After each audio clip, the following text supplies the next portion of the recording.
ये कहानी दो ऐसी लड़कियों की है जो जंगल में अपने दोस्तों के साथ मस्ती करने जाती हैं, मगर फिर ऐसी मुसीबत में फंस जाती हैं जहां उनके साथ रेप के साथ साथ और भी बहुत कुछ होता है। मगर क्या वह इन सब से बच पाती हैं और लास्ट में क्या होता है?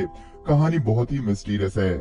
फिल्म की शुरुआत में हम एक फैमिली को देखते हैं जो छुट्टियां बिताने के लिए शहर से दूर अपने एक लेक हाउस की तरफ जा रहे होते हैं। इस फैमिली में 3 लोग होते हैं, जिसमें लड़की का नाम मैरी होता है जो अपने पापा जॉन और मॉम एमा के साथ जा रही थी। उसके पापा पेशे से डॉक्टर थे। कुछ देर बाद वे उस लेक हाउस पर पहुंच जाते हैं। उनका ये लेक हाउस जंगल के बीचों बीच एक नदी के किनारे बना हुआ था। वहाँ वो लोग खूब मस्ती करते हैं।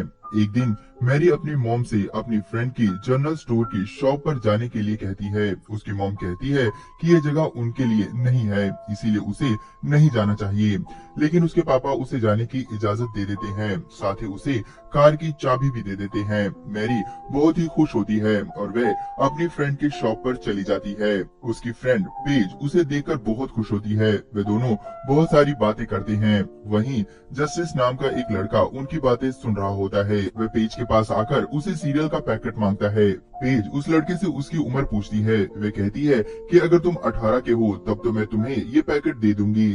जस्टिन कहता है कि अगर तुम मुझे ये दोगी तो मैं तुम्हें वो दूंगा जो तुम्हें चाहिए। वह बताता है कि उसने उसकी सारी बातें सुन ली है।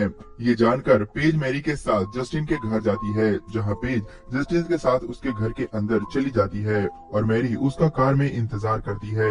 काफी देर बीत जाने के बाद जब पेज बाहर नहीं आती तो मैरी भी उस घर में चली जाती है। दरवाजे पर उसे एक पेपर की कटिंग मिलती है जिसमें एक आदमी की तस्वीर होती है जो कि एक क्रिमिनल होता है। वह और कोई नहीं जस्टिन का फादर होता है। मैरी इग्नोर करते हुए अंदर चली जाती है तो वे देखती है पेज और जस्टिन स्मोकिंग कर रहे होते हैं। वे लोग मैरी को भी स्मोकिंग करने के लिए कहते हैं, लेकिन मैरी मना कर देती है। लेकिन पेज के बार बार रिक्वेस्ट करने पर मैरी भी उनके साथ एंजॉय करने लगती है। जस्टिन अब उनका बहुत अच्छा दोस्त बन चुका था। तीनों खूब एंजॉय कर रहे होते हैं। तभी दरवाजा खुलता है और 3 लोग घर के अंदर आ जाते हैं, जिसमें एक जस्टिन का फादर क्रैग था और एक उसका अंकल फ्रैग था। उनके साथ सैंडी नाम की एक लड़की भी होती है। क्रैग जस्टिन को मैरी और पेज के साथ देखकर बहुत गुस्सा होता है। वह जस्टिन को एक जोरदार घूंसा मारता है और कहता है कि मेरे पीछे पुलिस पड़ी हुई है और तुम इन लड़कियों के साथ यहाँ मजे कर रहे हो। उनके इस व्यवहार को देखकर पेज और मैरी बहुत डर जाती है और वहाँ से जाने के लिए कहती हैं, लेकिन क्रैग उन्हें वहाँ से जाने नहीं देता। मैरी कहती है कि भरोसा रखो, हम तुम्हारे बारे में किसी को कुछ नहीं बताएंगे। वे लोग उनकी बात नहीं मानते। ये देखकर पेज बहुत डर जाती है और बाथरूम में जाकर पुलिस को फोन करने लगती है। इससे पहले कि वो पुलिस को कॉल कर पाती, फ्रैंक बाथरूम का दरवाजा तोड़कर अंदर घुस जाता है। वह उसे धक्का देते हुए उसका फोन तोड़ देता है। साथ ही बाहर आकर मैरी का भी फोन तोड़ देता है, जिससे कि वह पुलिस को फोन ना कर सके। मैरी जस्टिन से मदद मांगती है, लेकिन जस्टिन मजबूर था, वह उनकी कोई मदद नहीं कर सकता था। इसके बाद वे लोग उन सभी को कार में बैठाकर कहीं ले जाने लगते हैं। ये दोनों लड़कियां बहुत बड़ी मुसीबत में फंस चुकी थी। थोड़ी दूर जाने पर मैरी देखती है वे लोग उसी तरफ जा रहे हैं जिस तरफ उनका लेक हाउस है। मौका देखकर मैरी लाइटर से सैंडी पर अटैक कर देती है, जिसकी वजह से कार में ही उन सब के बीच हाथापाई होने लगती है, जिससे कार का बैलेंस बिगड़ जाता है और वे एक पेड़ से जा टकराती है। इस वजह से उन सबको बहुत ज्यादा चोट आती है। खासकर फ्रैग की नाक टूट जाती है, जिसकी वजह से उसे बहुत ज्यादा गुस्सा आ जाता है और वह पेज और मैरी को पीटने लगता है। मौका देकर पेज भागने लगती है और मैरी से भी भागने के लिए कहती है। क्रैग मैरी को पकड़ लेता है, लेकिन पेज दूर निकल जाती है। उसे सामने एक फैक्ट्री दिखाई देती है और वह जोर जोर से आवाज देकर हेल्प मांगती है, लेकिन वहाँ पर उसकी मदद करने के लिए कोई नहीं होता। तभी उसका पीछा कर रहे सैंडी और फ्रैग वहाँ आ जाते हैं। वे दोनों पेज को पकड़कर क्रैग के पास ले जाते हैं। क्रैग पेज से परेशान हो चुका था, इसीलिए वह उसे उसी वक्त मार देता है। इसके बाद वह जस्टिन को मैरी के साथ रेप करने के लिए कहता है, लेकिन जस्टिन ऐसा नहीं करता क्योंकि वह एक अच्छा लड़का होता है। इसके बाद क्रैग गुस्से में आकर खुद ही मैरी के साथ रेप करता है, जिसके कारण मैरी बहुत ज्यादा दुखी हो जाती है और उसे दर्द भी काफी होता है। तभी मौका देखकर मैरी एक पत्थर से क्रैग पर वार करके वहां से भागती है। वे तीनों मैरी का पीछा करते हैं। मैरी नदी में छलांग लगाकर दूसरी तरफ जाने की कोशिश करती है। वे लोग उस पर गोली चलाने लगते हैं। मैरी उनकी गोलियों से बचते हुए दूसरे किनारे तक तो पहुंच जाती है, मगर उसे एक गोली लग जाती है और वह डूबने लग जाती है। उसे मरा हुआ समझकर वे लोग लौट जाते हैं, मगर वे सब भी घायल हो चुके थे। अचानक से बारिश शुरू हो जाती है। वे मदद के लिए पास के एक लेक हाउस की तरफ जाते हैं। ये लेक हाउस मैरी के फादर जॉन का ही था। हालांकि इन लोगों को ये बात पहले मालूम नहीं थी। ये लोग मैरी के फादर से हेल्प मांगते हैं। जॉन एक डॉक्टर होता है, इसीलिए वे क्रैग की नाक को ठीक करता है। साथ ही उन्हें गेस्ट हाउस में रुकने के लिए भी कहता है, क्योंकि बारिश बहुत ज्यादा हो रही थी। इधर जस्टिन की नजर मैरी की फोटो पर पड़ती है, तो वह समझ जाता है कि ये मैरी का ही घर है। उसे बहुत गिल्ट फील होता है। वह समझ नहीं पा रहा था कि वह क्या करे। वह मैरी के फादर को सब कुछ बताना चाहता था, लेकिन क्रैग के सामने वे कुछ नहीं बता सकता था।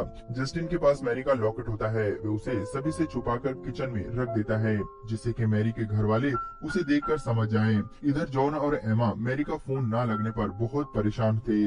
दूसरी तरफ हम देखते हैं कि मैरी बच चुकी थी और किसी तरह अपने घर की तरफ जा रही होती है, लेकिन दरवाजे पर पहुंचकर वह गिर जाती है। मैरी के फादर को दरवाजे पर कुछ गिरने की आवाज आती है, तो वे देखते हैं कि वहां पर मैरी है। वे दोनों मैरी की हालत देखकर बहुत घबरा जाते हैं। वे जल्दी से उसे अंदर ले जाते हैं। मैरी का ट्रीटमेंट करते हुए जॉन को पता लग जाता है कि मैरी के साथ जबरदस्ती हुई थी। उसी वक्त एमा को किचन में वो लॉकेट मिल जाता है, जिससे कि वह समझ जाते हैं कि मैरी की इस हालत के पीछे इन सभी लोगों का हाथ है।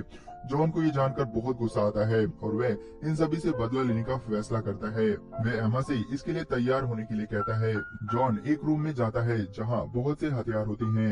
एमा किचन में होती है। अचानक से फ्रैंक उसके सामने आ जाता है, जिसे देखकर एमा डर जाती है। फ्रैंक कहता है कि उसे नींद नहीं आ रही है, क्या एक बियर की बोतल मिलेगी। अचानक से एमा की नजर मैरी की तस्वीर पर पड़ती है। वह सोचती है कि कहीं फ्रैंक एमा की तस्वीर न देख ले, इसीलिए वह उसके पास आकर उसका ध्यान भटकाने की कोशिश करती है। एमा फ्रैंक से कहती है कि वह मेरे रूम में जाकर इंतजार करे। फ्रैंक उसकी बात मानकर बाहर आता है। तभी वह टेबल पर मैरी को देखता है। इससे पहले कि वह कुछ समझ पाता, एमा बियर की बोतल उसके सर पर मार देती है। ये देखकर फ्रैंक को गुस्सा आ जाता है और वह एमा पर अटैक कर देता है। उसी वक्त जॉन आ जाता है और फ्रैंक को देखकर उसका खून खौल उठता है। वे दोनों मिलकर उसका हाथ काट देते हैं और जॉन उसके सर पर हथौड़ा मारकर उसका सर फोड़ देता है। उसके बाद वे दोनों गेस्ट रूम की तरफ जाते हैं, जहां क्रैग और सैंडी सो रहे होते हैं, लेकिन जस्टिन अभी भी जाग रहा होता है। उसके हाथ में एक गन होती है और वो गन जॉन को दे देता है। तभी सैंडी की नींद खुल जाती है, तो जॉन उसको शूट कर देता है। गोली उसे छूकर निकल जाती है। सैंडी भागकर बाथरूम में चला जाता है और क्रैग खिड़की से कूदकर एमा के घर की तरफ भागता है। वह समझ नहीं पा रहा था कि ये लोग उसे मार क्यों रहे हैं। इधर एमा और जॉन बाथरूम के दरवाजे को तोड़कर सैंडी को पकड़ लेते हैं। एमा अपने हाथों से सैंडी को गोली मार देती है।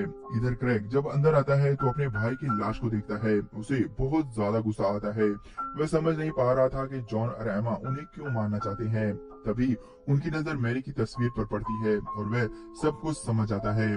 उसी वक्त जॉन और एमा भी अंदर आ जाते हैं। जॉन और क्रैग में जोरदार फाइटिंग होती है। जॉन कमजोर पड़ने लगता है। उसी वक्त जस्टिन आकर अपने फादर पर गन पॉइंट कर देता है। क्रैग जस्टिन से गन छीनकर उसे पीटने लगता है। तभी एमा और जॉन मिलकर क्रैग पर अटैक कर देते हैं। वे दोनों मिलकर मैरी के गुनाहगारों को सजा देते हैं। वे दोनों क्रैग को अपंग करके उसका सर माइक्रोवेव में डालकर फोड़ देते हैं। इसके बाद जॉन और एमा जस्टिन और मैरी को लेकर दूर चले जाते हैं। इसी के साथ ये फिल्म यहीं पर खत्म हो जाती है। दोस्तों, ये फिल्म आपको कैसी लगी हमें कमेंट में लिखकर जो बताएं। इस वीडियो के लिए एक लाइक करें और आगे भी ऐसी मस्त वीडियोस के लिए चैनल को जरूर सब्सक्राइब कर लें।